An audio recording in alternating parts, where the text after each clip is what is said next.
Fans of Meeple. We are here with a review of a game that we've actually had for a while. Life got in the way. We meant to do a review of it quite a while ago, but this is a game called ShadowRift. It was sent to us from Starling Games.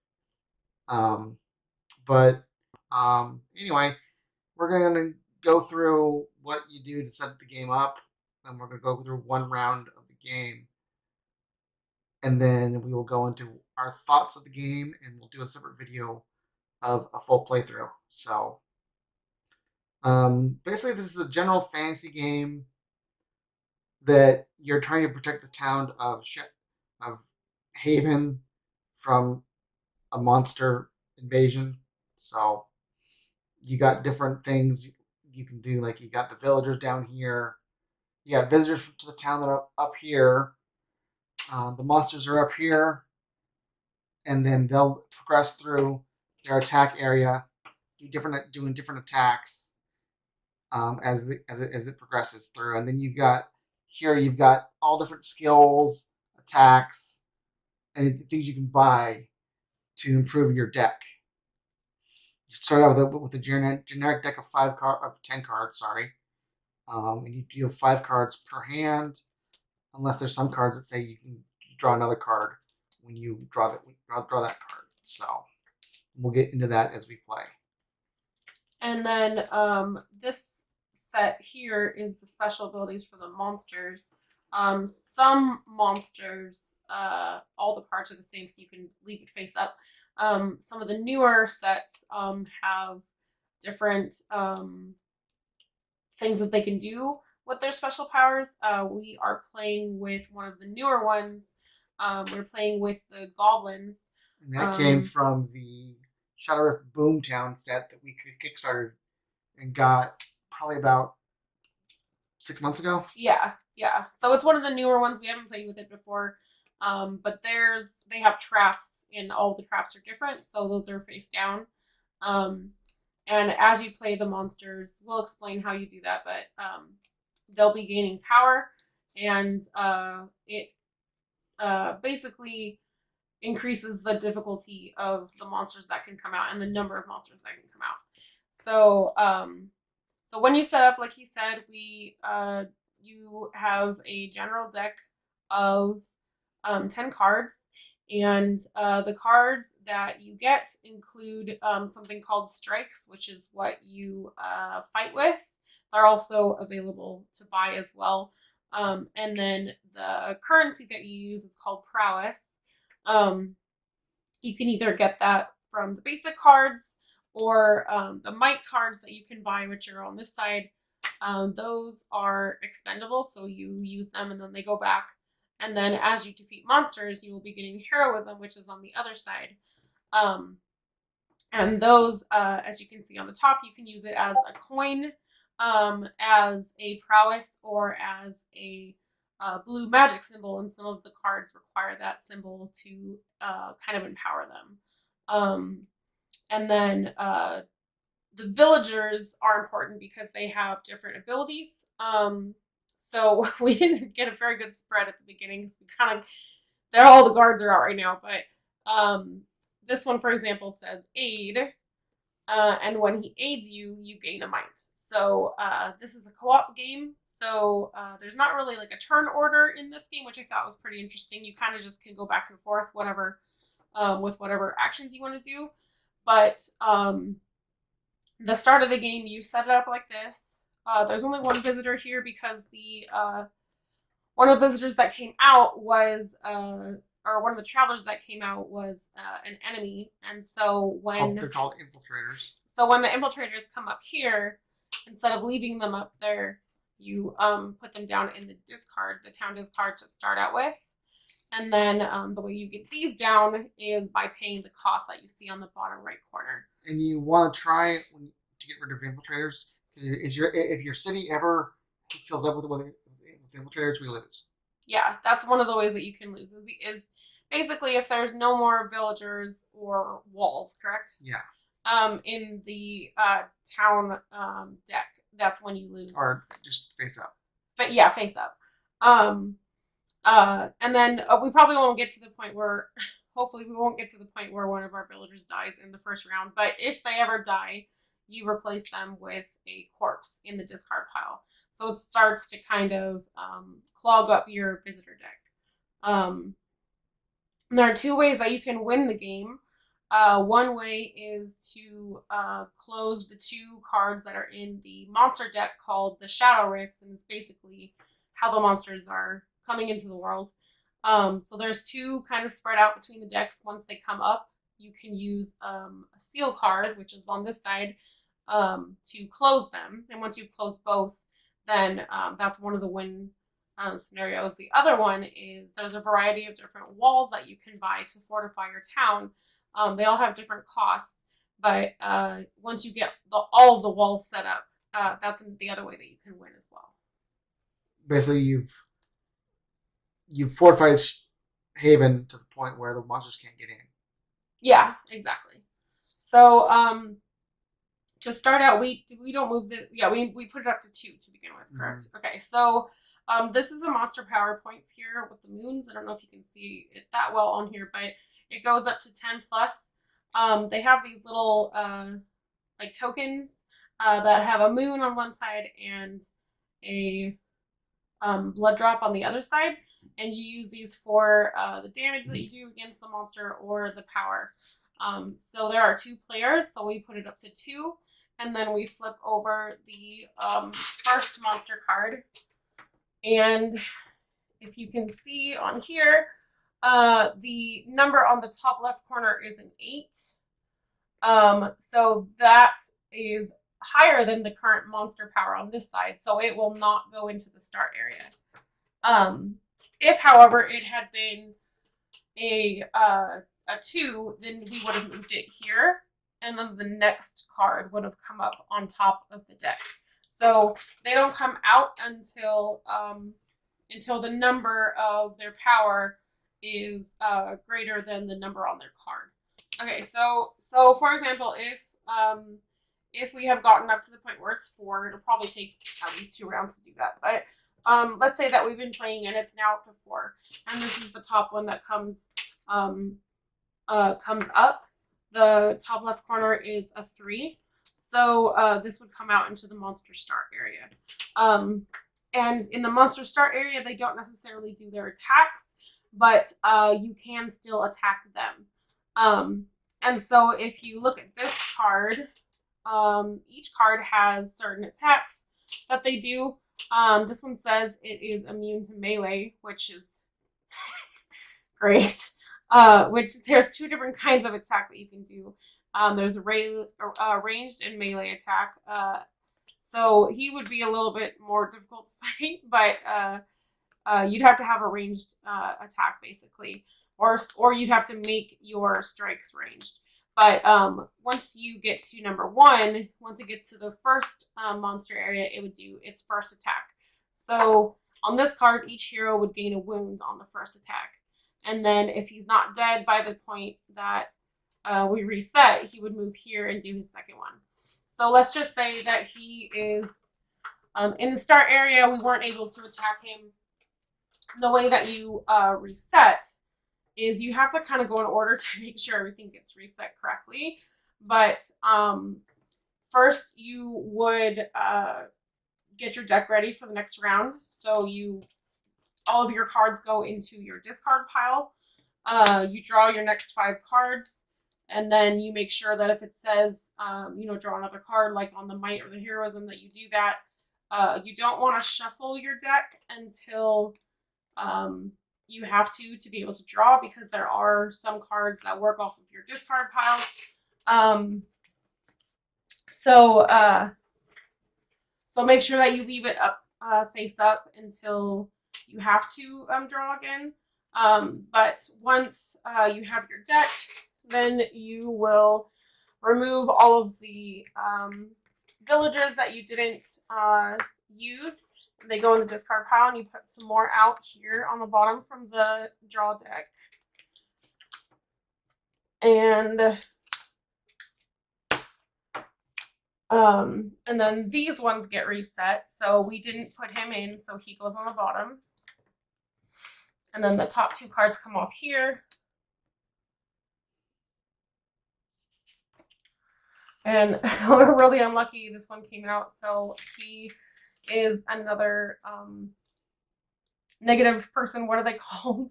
Infiltrator. So he'll go down in the discard pile again. And this does not get refilled. This top will always be up. The top part should always be face up. And then you increase your power. So we would, there's no more monster powers right here.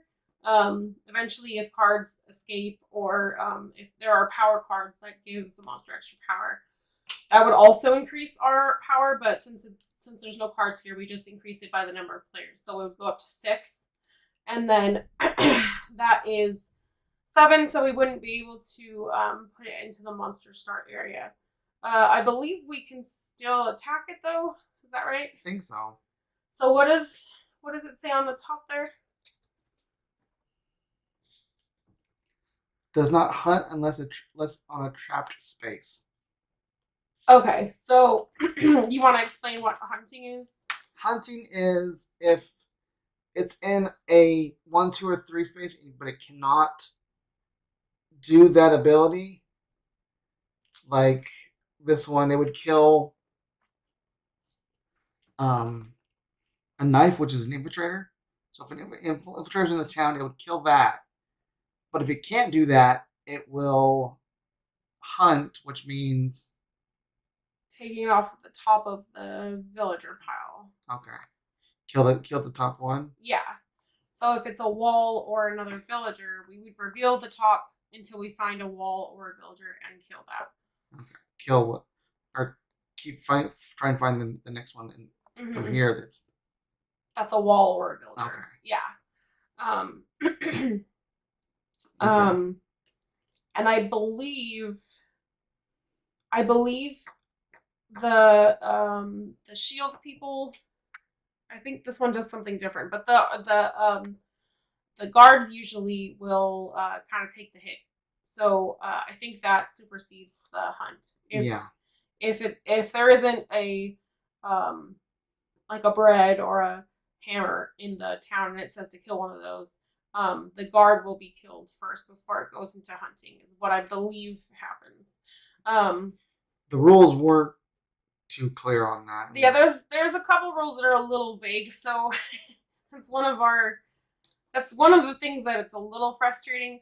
But in general, we don't stress too much about the rules. We kind of just make sure that we're sticking to it as much as possible and following the rules that are definitely clear. But that's basically how you would play. Eventually, a ShadowRift card would come up, and like I said, you can either it'll stay over here in the power area and increase the amount of power that that the monsters have. So it kind of makes the game harder until you're able to close it. Once you close it, it's out of the game, so it doesn't come back, and that is part of the win, of one of the win scenarios. And then there are 8 walls to buy, and so it is a little bit harder doing that. But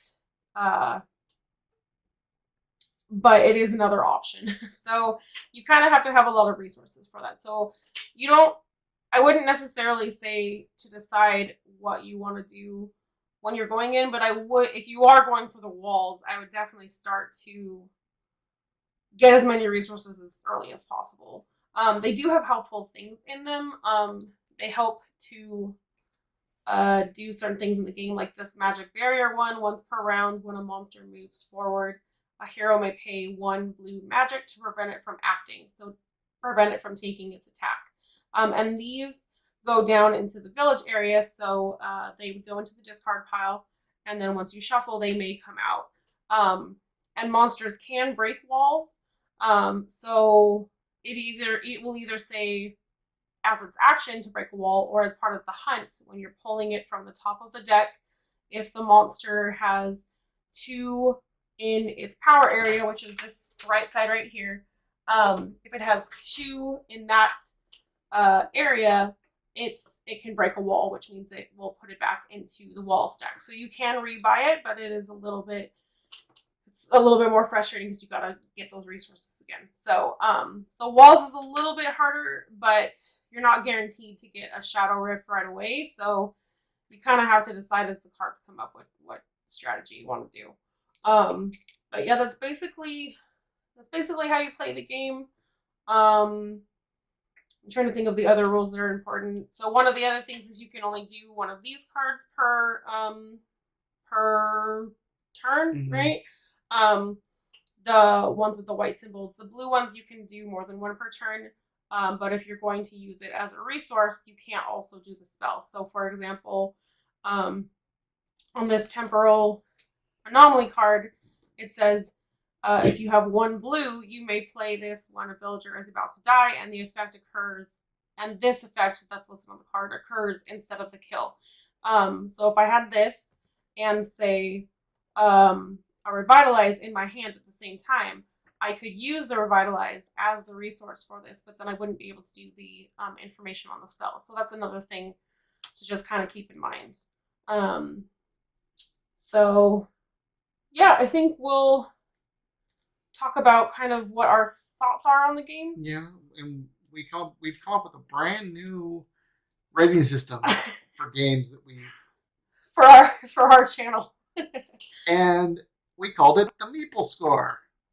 So the magic of editing, we'll add it onto our video, but we will be giving it a rolling meeple or a panda meeple score of 1 to 5 based on various different categories, and talking kind of about why we gave it that score. And then at the end, we will give it a meeple score of a certain amount of meeples out of 25. So, and we are rating it on the art, the components, the gameplay mechanics, the complexity in the rules, and then the theme and the story. So yeah, we'll do the art first. You want to go first, and then I'll follow you up. The art, I think it's pretty good. It's generic, but it's pretty detailed if you look at it. I gave it a 3 out of a 5. 3 rolling meeples out of 5. 3 rolling meeples out of 5. Yeah, I also gave it 3 out of 5. It is a little generic. It's good quality, but I do think you wouldn't be able to look at it and say, that's from ShadowRift. It's not very stylistic as far as tying it to the game, but it is pretty detailed as far as fantasy art goes. It reminds me a lot of like Magic cards or what's the other game? Dominion. I was kind of talking about how the game in general reminds me a little bit of Dominion, but I like the gameplay a lot better. But as for the art, it's a little bit similar to that. It reminds me a little bit of that, but not terrible. So 3 panda meeples out of 5 for me as well. And then the next category we made was the components, and actually, I was looking at mine and I changed it a little bit. I had originally given it a 4 out of 5, but it's just cards, and then these coins are just cardboard. I mean, if this was a newer game, this game came out in 2012 originally. If this game came out today, it probably would have maybe plastic components or something like that. So I gave it a 3 again out of 5. Yeah, I agree. I think the components would definitely be different if it came out at this point, because just the general expectations for games is more of like the 3D printed pieces and things like that now, or like the wooden components, and so I think we're kind of used to that, and that's kind of why I. But the cards are good quality card stock. That's why it's high. Yeah, it's not bad quality. It's just I think the expectation of most super nerds at this point for games is that they're a little bit higher quality, with like the minis and things like that. And so nothing against the game, it's just kind of a time period thing. I do wish it had a mat, which is also kind of a newer. One thing that she and I both agree on, that it would be better if this was a mat and not a board. Yeah, and that's also kind of like a newer thing too. It wasn't as common in games before, so I think that's just kind of like another age thing. I forgot to show you guys this. So when you get heroism, when you defeat a villain, this token goes back and forth between the players, and it tells you how the heroism is divided, which I think is a kind of a cool thing. But like this, you wouldn't necessarily like see standees as often, just because people are a little bit more particular at this point. So I also gave it a 3 out of 5. And then the mechanics. This is one where I actually think it did really well. It The gameplay is pretty good. I mean, there's a few rules, which we'll go to our next one, but a few rules where it's not too clear on what to do and how it works. So that's the only reason that it didn't get a 5 out of 5 for me. But it got a 4 out of 5 for me because the gameplay is pretty good and very. It does feel like you are trying to protect a town. Yeah, the mechanics is definitely my favorite part. I like I gave it a 4 out of 5 also. The mechanics, as far as the monster power area and the monsters coming out, uh, that mechanic is very interesting. I like the fact that you can kind of like hire out um, villagers to help you. I think that is really interesting. You kind of have seen, set collecting and purchasing abilities in other games, but I haven't really seen that kind of system where they come out in that way, or with the villagers and stuff. So I think that adds kind of like an interesting aspect to it. So I like that, and it does play pretty easily. Once you kind of feel like you know what you're doing, it's not a super complicated game, so it goes by pretty fast, which is nice. Um, so yeah, what about the rules and the complexity? Yeah, I gave it a 3 out of 5 for the rules and complexity because, I mean, the rules aren't that complex, but the rule book is kind of hard to read. The, they're not all the rules are in the right place. You need to find them, but once you do find them, they are pretty easy to understand and Hmm. grasp. So it's a 3 out of 5 for me. Yeah, I had initially made it. I was a little bit harsher at first, but rereading the rules, they do explain it well. I feel like it's more the organization of the rule book.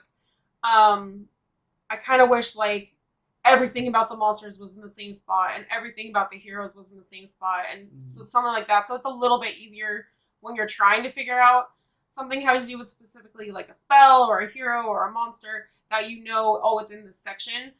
The other thing I wish that they had is, like a hero, I mean, not a hero, but like a play card for, this is what happens in the monster's turn, this is what happens on your turn, just to remind you of like, what are we supposed to do so you don't have to like look it up every time. Um, I think that would be really helpful. Just to kind of have like that little reminder that some games have. I think other than that, honestly, it's not terrible, but I do kind of wish that piece had been fixed a little bit. So I also gave it a 3 out of 5. And then lastly, we have theme. Um, Again, I do feel like it is you're protecting the town from monsters, but that's about it. It doesn't really have. It's a very generic fantasy theme, um, but it does hold to that theme pretty well. So I gave it a 3 out of 5 again. Yeah, I mean, I like how the board is themed, even though I wish it wasn't like a board. I do like if we didn't have all the cards on here, you'd be able to see, like the corpses. The art underneath it is a graveyard, and the marketplace has the coins. And so I kind of like that it's laid out like a town, which is kind of cool. Um, I kind of wish that there was more around the shadow rifts because it's there's not. It doesn't feel very thematic, even though it's like the main part of the game. you are closing the Shadow Rift, but it doesn't feel like there's a whole lot of lore behind it, which I feel like there could have been more built into that. Um, I think there's more that they could have explored with it, which is kind of why I don't necessarily dislike the theme. I just wish that they had done a little bit more with it. Um, so yeah, I also gave it a 3 out of 5. It's interesting. It's not a terrible theme. It's just a little bit vague, which is kind of why it reminded me of Dominion. But on the other hand, Dominion is much more vague than this. So I think they do a good job of trying to make it as expansive and detailed as possible without going overboard. But I wish that there was a little bit more of that focus. So so yeah, that was my feeling for the theme. Um, so if we add them all up, we have total scores for the whole game. For Shadow Rift. Yeah. And if you add all mine up, there's a 16 out of 25. Oh yeah, you lowered yours, so now we have the same score. Yeah. Not like we're like one brain or anything, but I also have 16 out of 25. I swear, we didn't plan it this way. No, we did not. We do have differing opinions on things, but yeah, I also gave it a 16 out of 25. I feel like it's a little bit of more of like a dated game. Like it still plays awesome. I still like it a lot, but you can definitely tell that there's a lot more modern games that have more modern components and things like that. So I think that dates it a little bit, but it's not terrible. It's still a really fun game. So I think if you like the fantasy kind of theme, quick kind of games, it's not super super detailed or long. It's not going to take you 2 hours to play it, So I think if you like that type of game, you'll like this. And the expansions do add some interesting like components to it, so that's pretty cool. Yeah. So we're probably going to finish off this video, and we'll be back with the full playthrough. Yeah, you can look forward to that. We will be refixing stuff and making sure everything's set up correctly, and we'll be doing the one from Boomtown with the goblins. So look forward to that coming up soon. But let us know if you have any questions. Give us a like and subscribe, and we'll see you next time. Yep. See you soon. Bye. Bye.